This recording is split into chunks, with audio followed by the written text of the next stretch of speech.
Welcome to this presentation.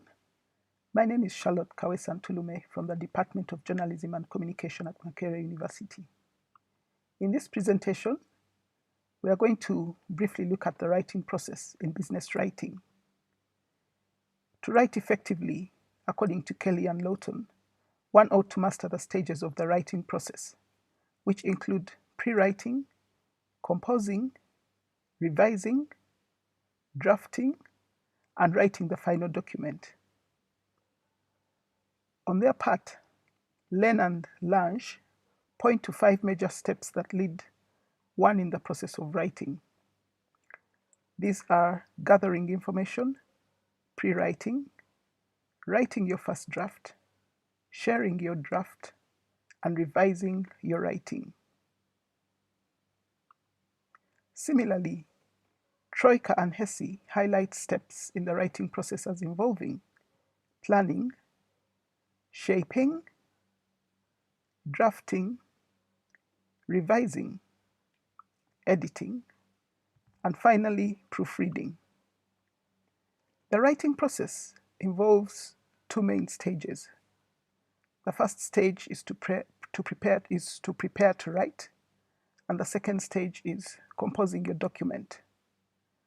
Under the first stage, which is prepare to write, we have 3 main steps. The first step is to plan your document. Secondly, generate ideas. And thirdly, organize your information. And under the second stage, which is to compose your document, we also have 3 main steps, which are to draft, revise, and refine.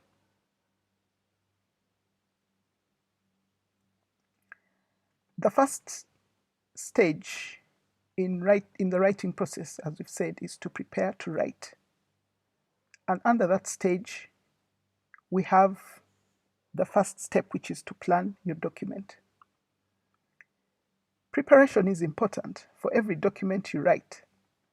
Good preparation helps us to avoid ineffective sequence, omitted data, redundant information, and irrelevant material, among others.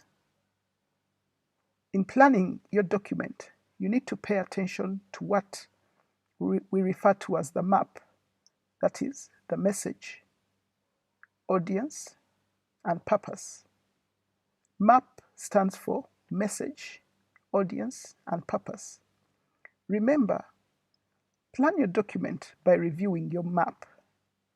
And like any road trip, your map is what guides you and keeps you on course. Under the message, you want to ask yourself, what is the main topic to convey in your document? And here you focus on one main topic. You also ask yourself, what is the level of detail needed to communicate this topic? This will help in determining the format you will use. In understanding our audience, we are interested in asking ourselves, what does the audience already know about the topic? How does the audience feel about the topic? How does the audience feel about you, your team, and/or your organization?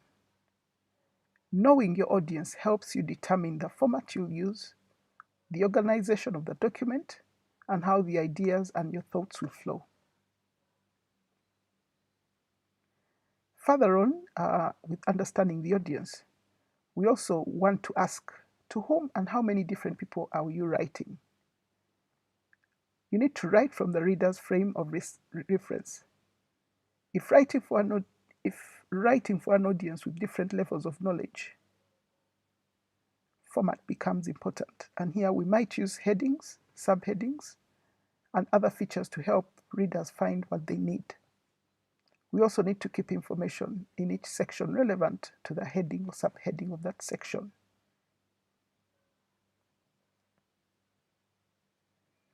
We also need to pay attention to the hidden audience. Who could read this document? Is this document ready for infinite distribution? Should this document be written in the first place? The hidden audience is the unintended audience.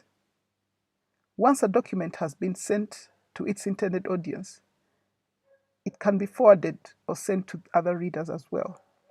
So it should be well organized, informative, unbiased, and clear.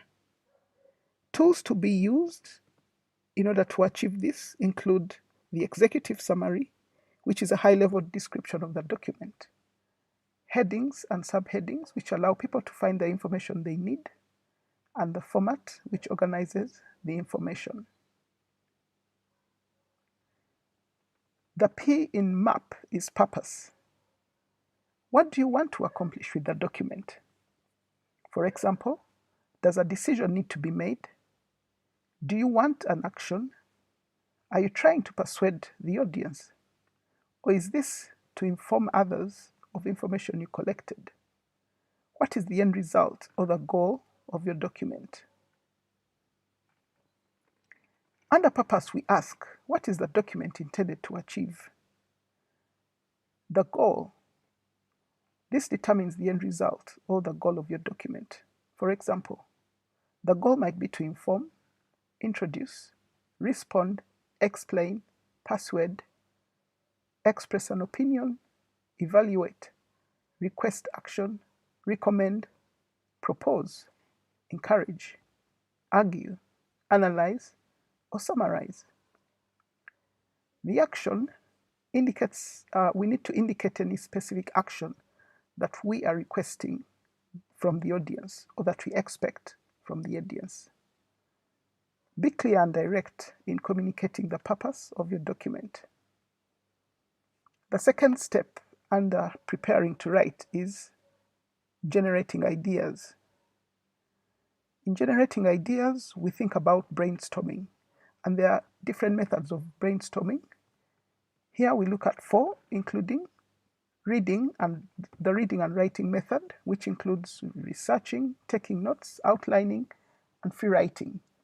There's also the spoken method, which includes speaking your ideas aloud and asking yourself questions that the reader might ask, imagining a conversation with the reader while recording everything on tape or by writing them on paper or typing them on a screen. Another method of brainstorming is the group method. Here we discuss with colleagues and friends and brainstorm on various ideas. Finally, we have the graphic method as a brainstorming method, where we draw an idea program, or it could be doodling, and we let our ideas flow through diagrams.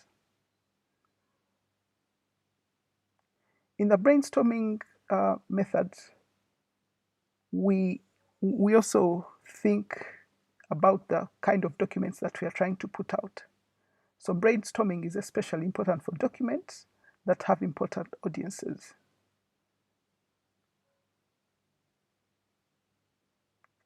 The third step in preparing to write is organizing your information.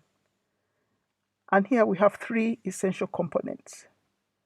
We have the introduction of the document, the body, and the conclusion. Under the introduction, we have the hook or the angle. We also have the key message and the main purpose of the document. Why are we putting this document out? Under the body, we have the background, the context, and all the details.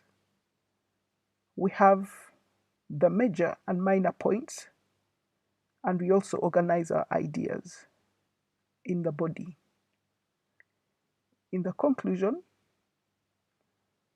we might summarize the whole message in the document, but we'd also want to restate the key messages or the key message, and we also want to be specific about the action that we expect, so we request an action.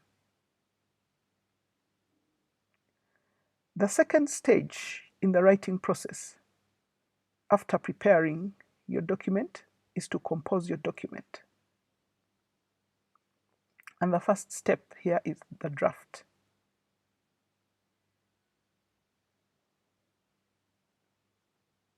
In drafting, we decide what information to include in the document or to exclude. And here we sort through the ideas generated during the brainstorming session. Taking your map into consideration, you choose the appropriate ideas to include in the document. That is the message, the audience, and the purpose. Secondly, you want to organize your information. And here we might use a predetermined organization, which involves using a structure or perhaps a specific template and leaving little room for flexibility. The organization could also be flexible, where you start off by using a specific structure or organizing your document according to a specific structure, but along the way, you have some level of flexibility to change as it suits your map. But under here, we focus on content and not the mechanics. Next step is to revise the document. Here we want to ask ourselves, is the message stated clearly? Is the document appropriate for its audience? Does the document achieve its purpose?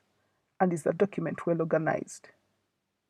It's important to put your document aside for a few hours or perhaps a few days for bigger documents. And this is what we call letting the document cool. And this helps you to look at the document again with fresh eyes.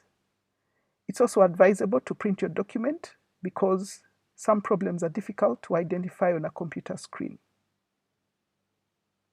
It's also important in the revising stage not to focus so much on the mechanics, rather to focus mostly on the message, the audience, the purpose, and the organization of your document. The final step under the stage of composing your document is refining your document. And here we want to confirm factual accuracy, to enforce stylistic consistency, we want to correct mechanical errors, we want to reduce wordiness, and to utilize appropriate tools. In confirming factual accuracy, we confirm the accuracy of figures by checking them against your original source. Confirm the accuracy of calculations by performing them at least twice, and pay attention to decimals, rounding, and percentages.